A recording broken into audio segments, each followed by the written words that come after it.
विचार तुमच्यासाठी सुविचार घेऊन आलोय. नक्की तुम्हाला आवडेल. आपल्या आयुष्यामध्ये नक्की त्याचा उपयोग होईल. कुणीतरी पुढे गेला म्हणून द्वेष करत बसण्यापेक्षा आपण मागं का राहिलो हा विचार करा आणि चालत राहा. स्पर्धा स्वतःशी करा, जगाशी नाही. रागावू नका. आजची खरी वस्तुस्थिती ती पहा.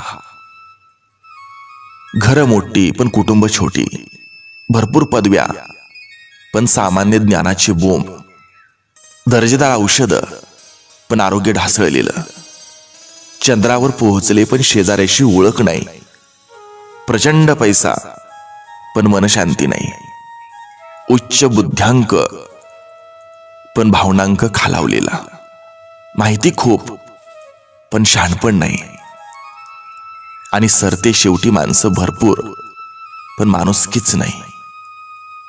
जेव्हा लोक तुमच्या मागे तुमची बदनामी किंवा खोटी लावालावी करतात तेव्हा समजावं की त्यांची उतरता काळ चालू होते आणि आपली उतुंग भरारी. दोस्तानो, शक्यतो आयुष्यभर साथ देणारीच माणसं जोडावीत. अहो नाहीतर तासभर साथ देणारी माणसं बसमध्ये सुद्धा भेटतात. कधी आपल्या दुःखाचा आणि सुखाचा बाजार मांडू नका, कारण इथं प्रत्येक जण मतलबी झालाय. अगरबत्ती देवासाठी हवी असते म्हणून विकत आणतात, पण सुगंध आपल्या आवडीचा पाहतात. नम्रतेशिवाय ज्ञान मिळत नाही.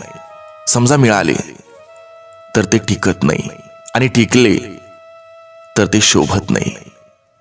म्हणून जीवनात योग्य ठिकाणी, योग्य व्यक्तीबरोबर, योग्य व्यक्तीसमोर आणि योग्य वेळी नम्र झालेच पाहिजे.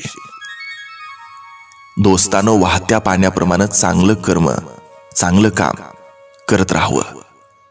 वाईटाचा कचरा आपोआपच किनाऱ्याला लागेल, आणि हे नक्की आहे.